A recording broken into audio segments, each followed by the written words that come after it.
नमस्कार दोस्तों, आपको रोहन क्लास में आपका स्वागत है। जैसे कि एएलपी टेक्नीशियन में बेसिक साइंस के पार्ट 2 हम करवा रहे हैं, जिसमें चैप्टर नंबर है हीट एंड टेम्परेचर, जिसमें आपको 5 क्वेश्चन न्यूमेरिकल करवाएंगे, 10 क्वेश्चन थ्योरी। लगभग पिछली 2018 के अनुसार CV2 में लगभग हीट चैप्टर से लगभग 5 क्वेश्चन कम से कम पूछा गया था। इसी के अनुसार आपको हम लगभग 5 क्वेश्चन आपको इससे मिलेगा। पिछली वीडियो के अनुसार, मतलब पिछली प्रीवियस के अनुसार आपको बताया जा रहा है। अब देखिएगा, हम CV2 का पहला पार्ट डाल चुके हैं। अगर उसको में देखिएगा तो लगभग आपको 3-4 न्यूमेरिकल हीट से ही मिलेगा। चलते हैं, स्टार्ट करते हैं पहला क्वेश्चन। देखिएगा, वो रहा H2O का अधिकतम घनत्व किस तापमान पर होता है। तो आप लोग कभी गड़बड़ा जाते होंगे कि घनत्व कितना पर होगा और आयतन कितना पर अधिकतम होगा। 4 और 0 पर आप कंफ्यूज हो जाते होंगे। चलते हैं, पहले सेल्सियस में बात करते हैं, उसको बाद हम फ़ारेनहाइट में बदल लेंगे। बदलने के लिए बोल रहा है तो देखिएगा, आयतन ऐसे ना होता है, किसी वस्तु का हम आयतन ऐसे नापते हैं। तो ये हो गया 1 2 3 4। तो आप बताइए, 4 पर न्यूनतम हो रहा आयतन पूछेगा तो आयतन सबसे कम कहाँ होता है? 4 डिग्री पर सबसे कम। तो घनत्व ज़्यादा होगा, घनत्व ज़्यादा कितना होगा? 4 डिग्री सेल्सियस पर। उल्टा हो जाएगा इसका, घनत्व ऐसे हो जाएगा, घनत्व ऊंचा हो जाएगा 4 पर, और आयतन न्यूनतम कितना होगा? 4 पर, और घनत्व अधिकतम 4 पर हो जाएगा, इसका उल्टा। अब देखिए, 4 पर हो रहा घनत्व अधिकतम, तो यहाँ हो गया कितना? 4 डिग्री सेल्सियस। उसको फ़ारेनहाइट में बदलने के लिए कह रहा है, तो आप लगा दीजिए F - 32 बटा 180 बराबर C - 0 बटा 100। इसको काट दीजिए पहले, 9 बार में 5 से, इसको 9 बार में 20 से, और 20 से 5 बार में। अब इसको बैठाइए, F निकालना है तो F - 32 बटा 9, C बराबर कितना है? C बराबर 4 डिग्री सेल्सियस, तो 4 बटा 5। इसको काटिए, कितना हो जाएगा? काटिएगा तो कितना आ जाएगा? F - 32 बटा 9 बराबर 4/5। इसको गुना कर दीजिए, इसका गुना कीजिए तो कितना आ जाएगा? F - 32 बटा 9 बराबर C बराबर कितना? 4 और बटा 5 हो जाएगा। अब इसको गुना कीजिए, 5F - 160 बराबर कितना? 36। इधर में जाएगा 5F बराबर 160, इधर में है तो कितना है? 196। तो F बराबर कितना आ जाएगा? इसका 10 से गुना, यानी 39.2 आ जाएगा। 39.2 फ़ारेनहाइट आ जाएगा। ऑप्शन नंबर कौन हो जाएगा? ऑप्शन नंबर बी हो जाएगा। आप ऐसे याद रखिए कि जब आयतन 0 पर कम होगा तो घनत्व अधिकतम होगा। और इसको फिर न्यूमेरिकल में बना था, इसको में 2 क्वेश्चन आपको बना। चलते हैं नेक्स्ट क्वेश्चन, एक अच्छी क्वेश्चन आपको बता देते हैं। इससे पहले इसको में थ्योरी देखिएगा। टाइप 2 बता रहे हैं, Q बराबर MS थीटा और Q बराबर ML और H बराबर MS पर। अभी 2 पर हम लोग बात करेंगे, कब Q बराबर MS थीटा लगेगा और कब Q बराबर ML लगेगा, एक का है। चलते हैं, पहले आपको थ्योरी देते हैं। देखिएगा, Q बराबर MS थीटा होता है। Q हो गया ऊष्मा, M हो गया द्रव्यमान, S हो गया विशिष्ट ऊष्माधारिता, और थीटा का हो गया तापांतर, आप कहिएगा विशिष्ट ऊष्माधारिता का है। ऊष्मा तो जान रहे हैं आप, तापमान देने पर ऊष्मा होता है। द्रव्यमान आप जान ही रहा, तापांतर जान ही रहा, ताप जान ही रहा।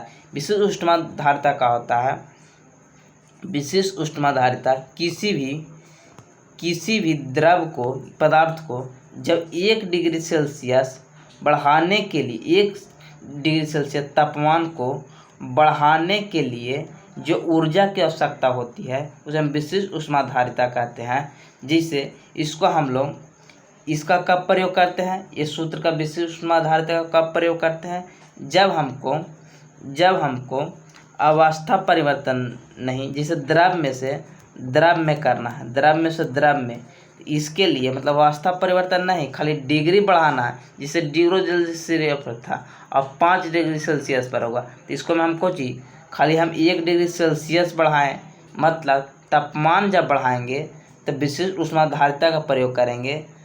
अब आ जाइए फिर दूसरा क्वेश्चन, Q बराबर एम एल। क्यू तो बता दिए ऊष्मा, और एल का हो गया गुप्त ऊष्मा। गुप्त ऊष्मा का होता है जब किसी पदार्थ को हम अवस्था परिवर्तन करते हैं तो गुप्त ऊष्मा होती है। गुप्त ऊष्मा के कारण ही अवस्था परिवर्तन होता है। मतलब हमको द्रव से गैस बदल दिए, क्या हो गया अवस्था परिवर्तन। ठोस से यानी बर्फ से पानी में बदल दिए तो क्या किया अवस्था परिवर्तन। अब इसको आप लगाइए, एक ठो और लास्ट कंसेप्ट है कि गुप्त ऊष्मा बर्फ का 80 कैलोरी होता है, ये याद रखिए। और गुप्त ऊष्मा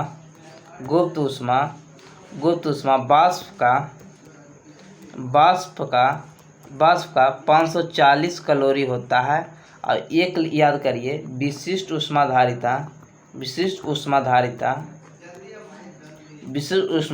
बर्फ के लिए 0.5 कैलोरी होता है, और विशिष्ट ऊष्माधारिता जल के लिए यानी पानी के लिए 1 कैलोरी होता है।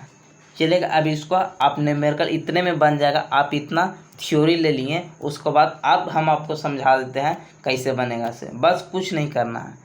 अब देखिए, इसको देखिएगा, अब क्वेश्चन क्या कह रहा है, 0 डिग्री सेल्सियस पर, कितना पर 0 डिग्री सेल्सियस पर 1 ग्राम बर्फ, कितना ग्राम बर्फ 1 ग्राम बर्फ को 100 डिग्री सेल्सियस तक जलवाष्प बदलने के लिए कितनी ऊर्जा की आवश्यकता होगी। मतलब अब इसको हम बनाते हैं कि 0 डिग्री सेल्सियस कोई बर्फ है, उसको हमको पहले हम पानी में बदलेंगे, पानी 0 सेल्सियस पर, उसको बाद पानी के हम 100 डिग्री सेल्सियस पर बदलेंगे पानी के, और उसको बाद तब फिर न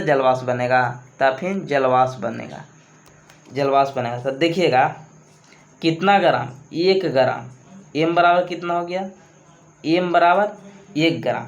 अब बर्फ से हम पानी बना रहे हैं, तो आपको दो गो फॉर्मूला बताया ना, Q बराबर एगो MS थीटा, KU बराबर MS थीटा, एगो Q बराबर ML। आप ही बताइए, एल मतलब गुप्त ऊष्मा, अब एस मतलब विशिष्ट ऊष्माधारिता। तब बर्फ से पानी बदल रहा है, मतलब ऊष्मा का अवस्था परिवर्तन कर रहे हैं, तो अवस्था परिवर्तन के लिए हम लोग Q बराबर ML लगाएंगे, गुप्त ऊष्मा। तो कितना हो जाएगा, Q बराबर ML लगाएंगे यहाँ, यानी Q बराबर ML हो जाएगा। Q यहाँ निकालेंगे, कितना आ जाएगा, M बराबर कितना है 1 ग्राम, और लेस्टेट मतलब गुप्त ऊष्मा बर्फ के लिए कितना लिखाए थे 80। तो मतलब बर्फ से पानी बदलने के लिए हमको कितना लगा 80 कैलोरी लगा।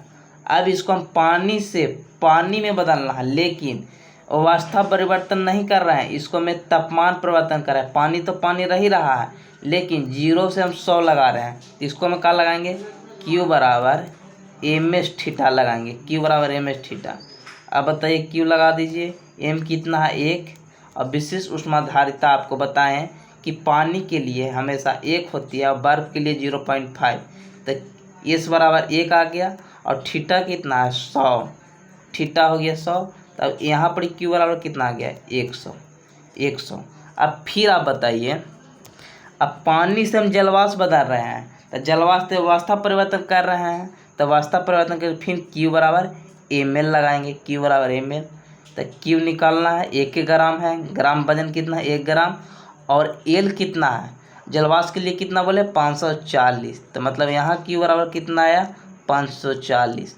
अब बताइए, पूरा हमको बर्फ से लेके जलवाष्प तल बदलने के लिए हमको लगभग कितना लगा 80 लगा, 80 कैलोरी ये हो गया, 100 कैलोरी फिर पानी में, और जलवाष्प के लिए 540, लगभग कितना आ गया 700 20 कैलोरी। ये आंसर हो गया।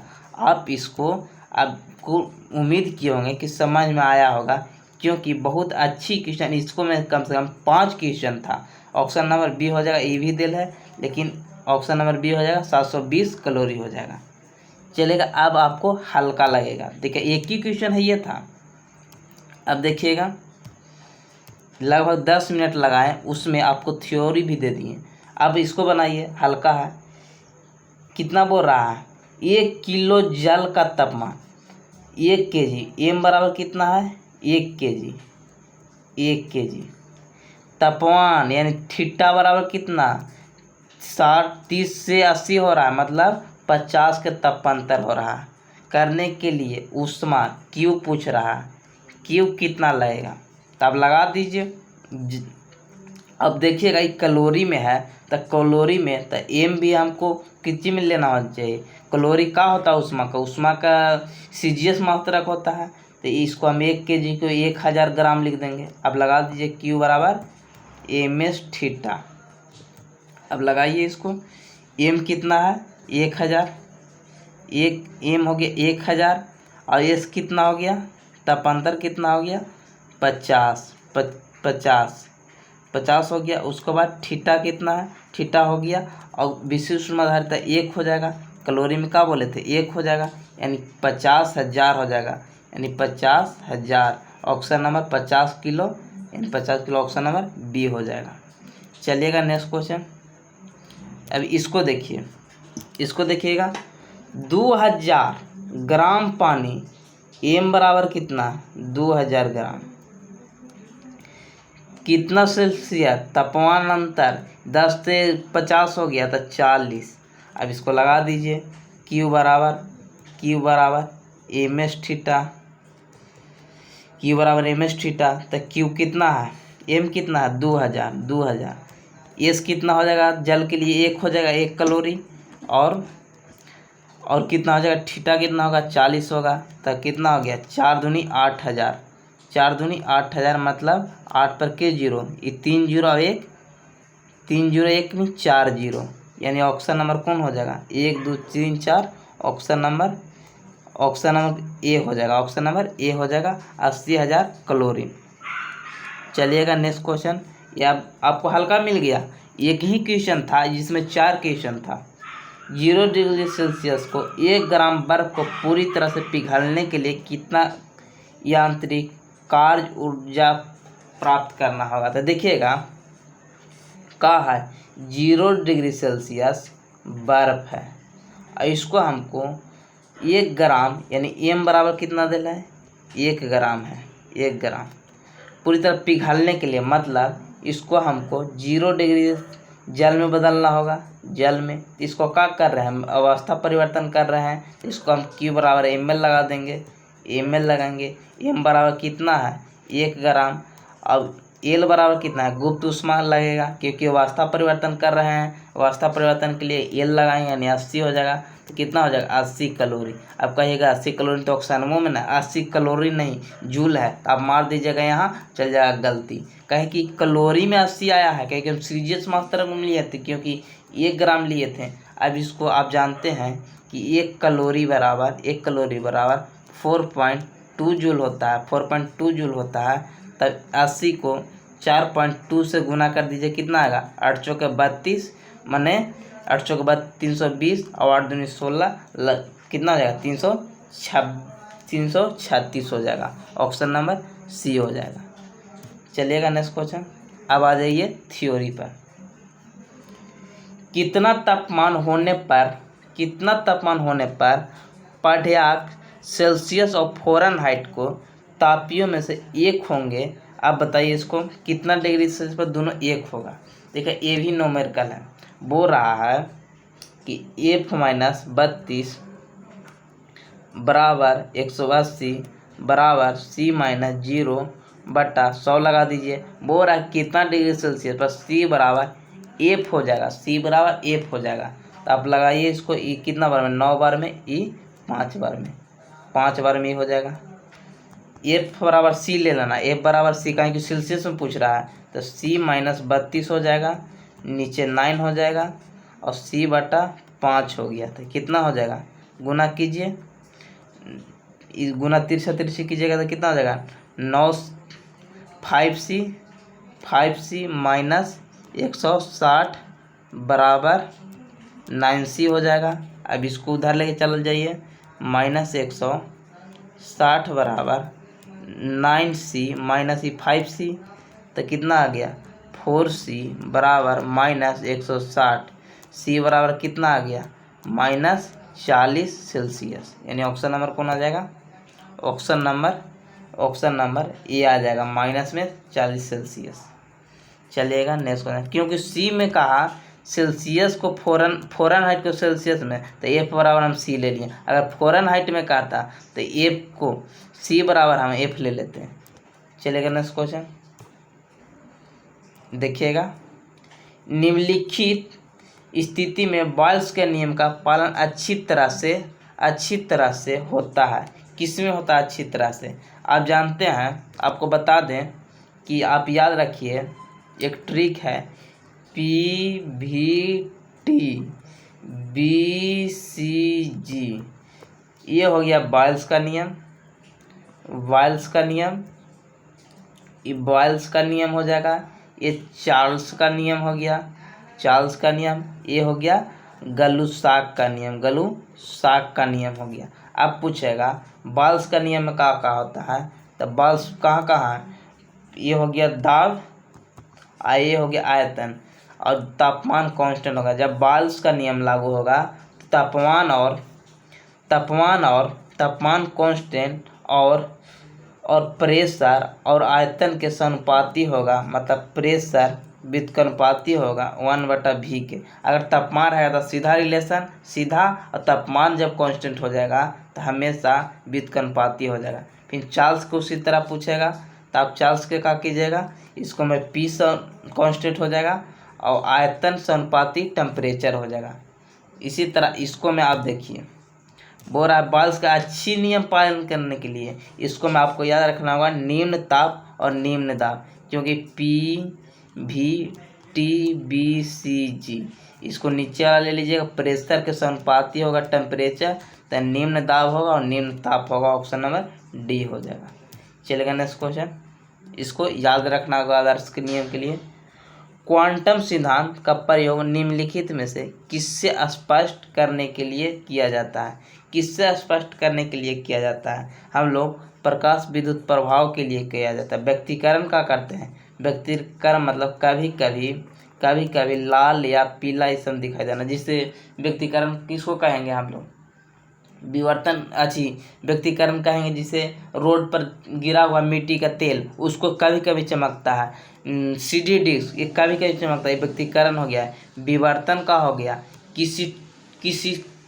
किसी कण यानी छोटी कण से टकराने पर जो प्रतिबिंब नहीं बनता है उसे विवर्तन कहते हैं। चलेगा नेक्स्ट क्वेश्चन, अब इसको देखिए, न्यूनतम संभव ताप क्या है, तो न्यूनतम संभव ताप को हम परम शून्य ताप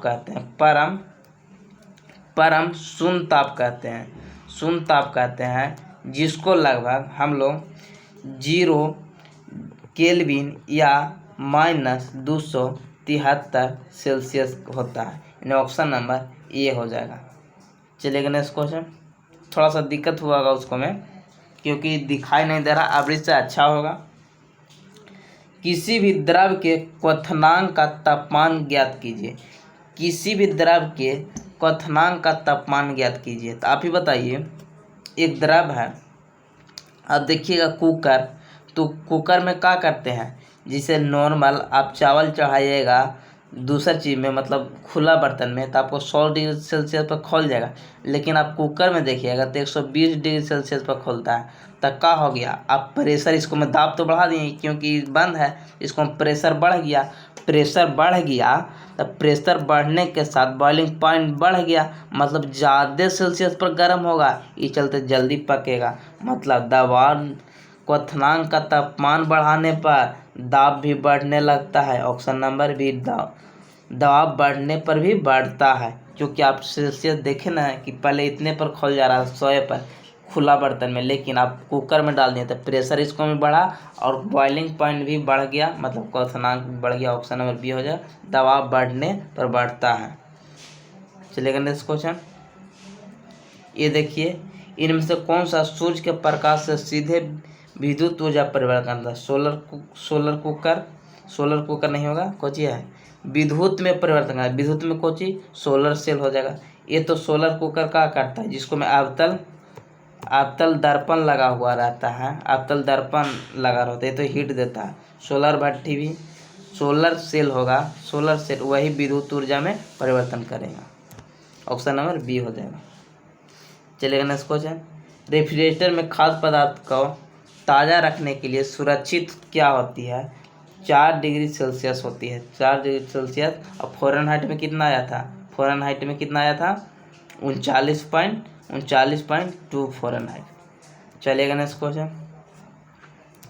बोल रहा है गाड़ी के रेडिएटर में जल का प्रयोग किसके कारण करते हैं? क्योंकि उसमें विशिष्ट ऊष्माधारिता अधिक होती है। विशिष्ट ऊष्माधारिता मतलब इसको में तापमान सहने की सबसे ज़्यादा होती है, तापमान सबसे ज़्यादा माने धारण कर सकता है, मतलब ठंडा महसूस कर सकता है आपको। और सबसे ज़्यादा किसका होता है? हाइड्रोजन के, सबसे ज़्यादा हाइड्रोजन का होता है, इससे कम जल का होता है। चलेगा नेक्स्ट क्वेश्चन। बोल रहा है स्थिर ताप पर गैस का आयतन कम करने पर, स्थिर ताप है अगर ताप के कोई चीज़ को स्थिर ताप रह जाए, और का पूछ रहा है? वॉल्यूम पूछ रहा है। वॉल्यूम को कम करने पर उसका स्थिर ताप पर गैस का आयतन कम करने पर उसका दाब का होगा? तो दाब कुछ होगा हमेशा व्युत्क्रमानुपाती, क्योंकि टेम्परेचर कांस्टेंट है। अगर कहूँ टेम्परेचर कांस्टेंट मिले तो हमेशा व्युत्क्रमानुपाती होगा, और लेकिन टेम्परेचर से सीधा कोई चीज़ का संबंध हो तो हमेशा सीधा होगा, जिसे प्रेशर का होता था सीधा। लेकिन इसको कांस्टेंट कर दीजिएगा आप तापमान के, तो हमेशा व्युत्क्रमानुपाती होगा। मतलब आयतन आप बढ़ाइएगा तो दाब उसका दाब का होगा, दाब घटता है, दाब उसका कम होता है। ऑप्शन नंबर ए हो जाएगा। आयतन कमता है तो क्या होता है? बढ़ता है, सॉरी व्युत्क्रमानुपाती ना है तो आयतन कमेगा तो दाब कुछ होगा, बढ़ेगा। ऑप्शन नंबर सी हो जाएगा। इसका व्युत्क्रमानुपाती जब टेम्परेचर कांस्टेंट हो जाए तो हमेशा व्युत्क्रमानुपाती होता है। अब अगर टेम्परेचर सीधा हो तो गर्माएगा तो सीधा रिलेशन, तो अगर टेम्परेचर सीधा है तो उसको साथ सीधा होगा। चलेगा नेक्स्ट क्वेश्चन। निम्नलिखित में से कौन सा विद्युत ऊर्जा का सुचालक नहीं है? कोची नहीं है? चीनी मिट्टी का बर्तन, टंगस्टन तो है ही, आप जान नहीं करते हैं 3380 सेल्सियस पर ये गर्म हो जाता है। निकल भी है ये है, एल्युमिनियम है ये है।